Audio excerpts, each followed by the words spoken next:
أعوذ بالله من الشيطان الرجيم پناہ مانگتا ہوں میں اللہ کی شیطان مردود سے۔ بسم الله الرحمن الرحيم شروع اللہ کا نام لے کر جو بڑا مہربان نہایت رحم والا ہے۔ أعوذ بالله من الشيطان الرجيم بسم الله الرحمن الرحيم وما لهم ألا يعذبهم الله وهم يصدون عن المسجد الحرام وما كانوا أولياءه إن أولياؤه إلا المتقون ولكن أكثرهم لا يعلمون وما كان صلاتهم عند البيت إلا مكاء وتصديا فذوقوا العذاب بما كنتم تكفرون وما لهم اور کیا وجہ ہے ان کے لیے اللہ يعذبهم اللہ یہ کہ نہ سزا دے انہیں اللہ وہم یصدون حالانکہ وہ تو روکتے ہیں عن المسجد الحرام مسجد حرام سے وما كانوا اولیاءہ اور وہ نہیں ہیں متولی اس مسجد کے ان اولیاءہ نہیں متولی ہوا کرتے ان مساجد کے الا المتقون مگر وہی جو تقوی والے ہیں ولیکن اکثرهم لا يعلمون اور لیکن اکثریت ان کی وہ نہیں جانتے وما كان صلاتهم اور نہیں ہوتی نماز ان کی صلاۃ ان کی عند البیت بیت اللہ کے پاس الا مکاء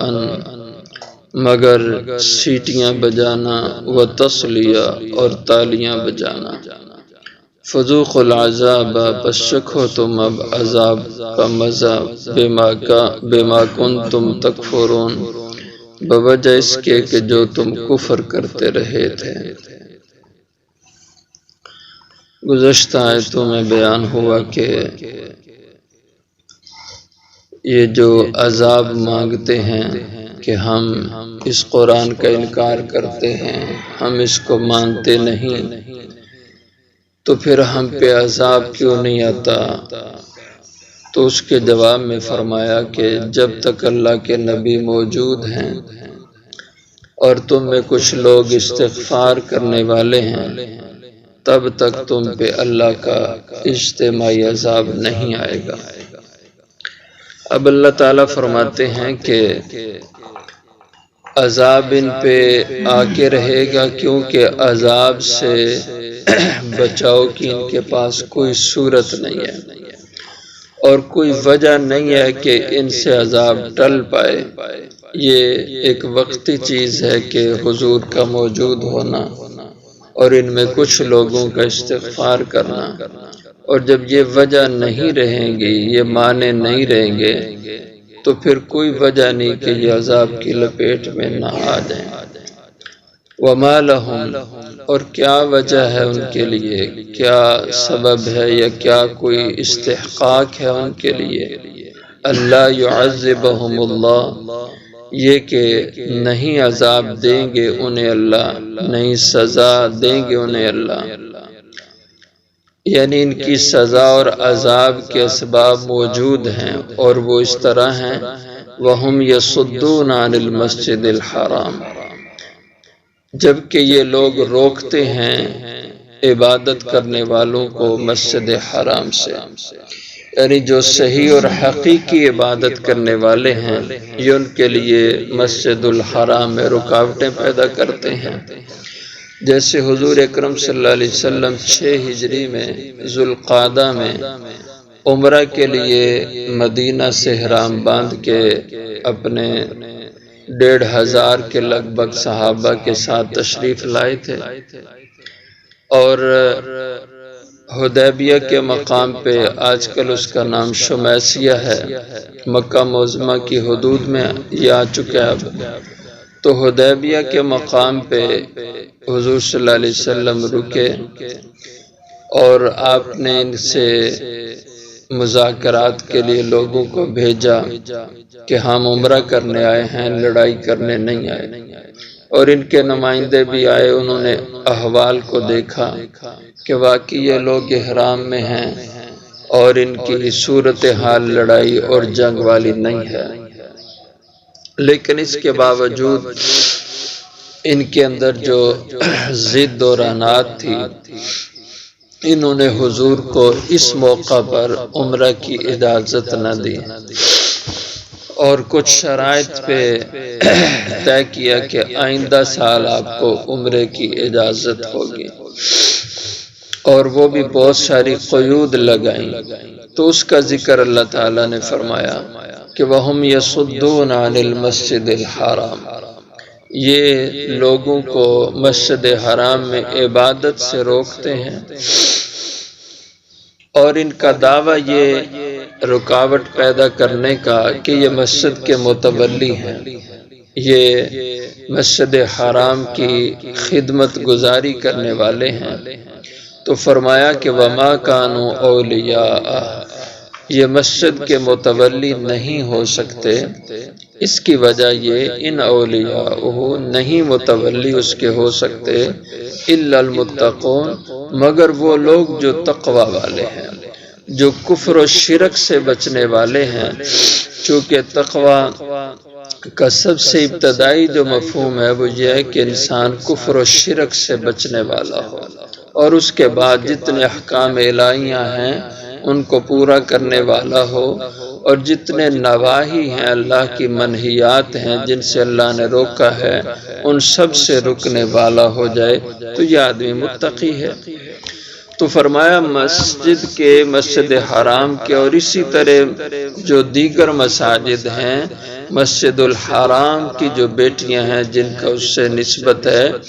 ان کے متولی وہی لوگ ہوں الا المتقون، جو تقوی والے ہیں۔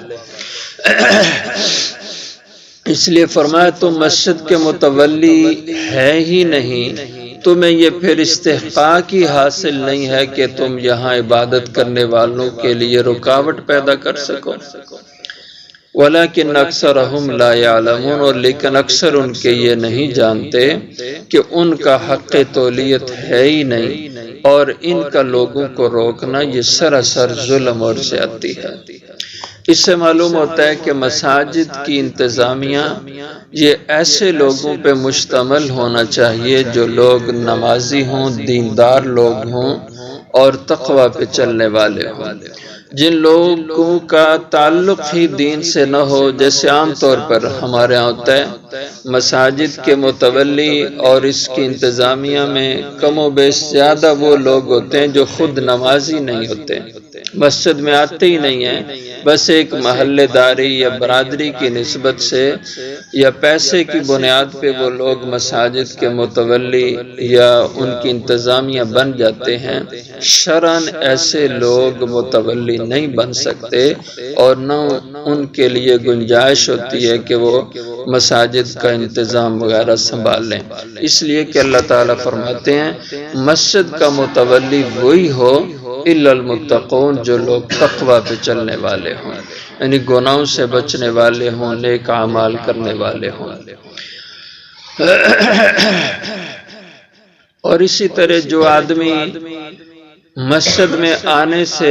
لوگوں کے لیے رکاوٹ پیدا کرتا ہے کہ لوگ جو مسجد میں آتے ہیں ان کو اطمینان سے عبادت کا موقع مہیا نہیں کرتے، اور ہیں وہ مسجد انتظامیہ سے، اور مسجد کے جو حقوق ہیں ان کو ادا نہیں کرتے، تو یہ لوگ بھی مسجد انتظامیہ میں رہنے کے حقدار نہیں ہیں، اس لیے کہ اللہ تعالیٰ نے فرمایا وَهُمْ يَصُدُّونَ عَنِ الْمَسْجِدِ الْحَرَامِ وَمَا كَانُوا أَوْلِيَاءَ، جو محض اپنے متولی ہونے کی وجہ سے اوروں کو مسجد میں آنے سے روکتے ہیں، ان کو عبادت سے روکتے ہیں، یہ خود ہی متولی ہونے کے حقدار نہیں، تو اس لیے ایسا ماحول پیدا کرنا کہ مسجد میں عبادت گزاروں کے لیے خلل پیدا ہو، یہ ظلم اور زیادتی کی بات ہے۔ اس لیے جو نمازی مساجد میں آتے ہیں ان کو مسجد میں آ کے ذکر اذکار میں لگنا چاہیے یا خاموشی سے بیٹھ جانا چاہیے، تاکہ دیگر لوگ جو ذکر اذکار میں عبادت میں مصروف ہیں ان کی عبادت میں خلل نہ پیدا ہو۔ اور مسجد میں آ کے شور شرابہ گپیں لگانا یہ اوروں کے لیے عبادت میں رکاوٹ کا ذریعہ بنتا ہے اور یہ ظلم اور زیادتی کی بات ہے۔ آگے فرمایا وما کان صلاتهم عند البیت، اور ان کی اپنی جو عبادت ہے، جو یہ سمجھتے ہیں کہ ہم متولی ہیں مسجد کے، ہم مسجد کی انتظامیہ ہیں اور ہم یہاں پہ عبادت کرتے ہیں، ہم کسی اور کو عبادت نہیں کرنے دیں گے۔ ان کی عبادت کیا ہوتی ہے؟ ان کے بارے میں ذکر ہے کہ یہ لوگ ایک تو مسجد حرام کا، بیت اللہ کا جب طواف کرتے تھے خانہ کعبہ کا، تو ننگے ہو کر طواف کرتے، لباس اتار دیتے اور فلسفہ یہ جھاڑتے تھے وہ جی ہم چونکہ ان کپڑوں میں گناہ کرتے ہیں تو بڑی بری بات ہے کہ جن کپڑوں میں گناہ کریں انہی کپڑوں میں ہم اللہ کے گھر میں عبادت کریں اور انہی کپڑوں کے ساتھ بیت اللہ کا طواف کریں، اس لیے یہ بے ادبی ہے۔ تو کپڑے اتار دیتے اور پھر وہ طواف کرتے تھے۔ اور اسی طرح جب طواف کرتے تھے تو طواف کرتے میں تالیاں بھی پیٹتے تھے اور منہ سے سیٹیاں بھی بجاتے تھے اور اس کو عبادت سمجھتے تھے، تالیاں بجانا اور منہ سے آوازیں نکالنا طرح طرح کی، یعنی موسیقی کا انداز بنانا، اس کو وہ عبادت سمجھتے تھے، اچھا عمل سمجھتے تھے۔ جیسے ہمارے ہاں بھی آج کل یہ قوالی کا عمل ہوتا ہے کہ اس میں تالیاں پیٹی جاتی ہیں اور منہ سے گنگنایا جاتا ہے، طرح طرح کے آوازیں نکالی جاتی ہیں اور اس کو نیکی اور عبادت سمجھا جاتا ہے، جبکہ یہ نیکی نہیں، موسیقی، اس کا عمل، اس طرح کی ادا، اگرچہ اس میں نعت گوئی ہو، اچھے اشعار ہوں، لیکن ان کے ساتھ یہ موسیقی اور طرح طرح کی یہ دھنیں، یہ سر کی، یہ قطعاً جائز نہیں ہے۔ تو اللہ فرماتے ہیں ان کی عبادت جس کو وہ عبادت سمجھتے ہیں وہ کیا ہوتی ہے؟ وما کان صلاتهم، اور نہیں تھی ان کی نماز، ان کی عبادت عند البیت، بیت اللہ شریف میں، الا مکاءً، مگر کیا تھی؟ سیٹیاں بجانا، وتصدیہ، اور تالیاں پیٹنا، یہ ان کی عبادت ہے اور اس کو وہ عبادت سمجھتے ہیں۔ اور جو عبادت کرنے والے ہوتے ہیں اپنے اس عمل سے ان کی عبادت میں رکاوٹ پیدا کرتے ہیں، یعنی جو مسلمان، جو اہل اللہ وہاں بیٹھ کر کچھ ذکر اذکار کر رہے ہوتے، عبادت کر رہے ہوتے، یہ تالیاں پیٹ کر سیٹیاں بجا کے ان کے لیے خلل بناتے ہیں۔ فذوقوا العذاب، اس لیے فرمایا کہ پس اب چکھو عذاب، جس کو چاہتے تھے تم، جس کا مطالبہ کرتے تھے کہ ہم اس قرآن کو نہیں مانتے تو عذاب کیوں نہیں آتا؟ فرمایا اب آ گیا ہے، اب چکھو اس کا مزہ۔ بدر میں اللہ نے ان کو عذاب دیا اور دیگر مواقع پہ پھر دنیا میں ہی اللہ کی گرفت میں آئے۔ بما کنتم تکفرون، یہ جو سزا تمہیں دی جا رہی ہے یہ اس کے سبب، اس کی وجہ سے جو تم دنیا میں کفر کرتے ہو۔ یا اس سے مراد آخرت کا عذاب ہے کہ آخرت میں ان کو جب عذاب دیا جائے گا تو کہا جائے گا کہ فذوقوا العذاب، اب چکھو عذاب کا مزہ جو دنیا میں چاہتے تھے، بما کنتم تکفرون، یہ بے وجہ بے سبب نہیں بلکہ یہ اس وجہ سے ہے جو تم کفر کی راہ پہ دنیا میں چلتے رہے۔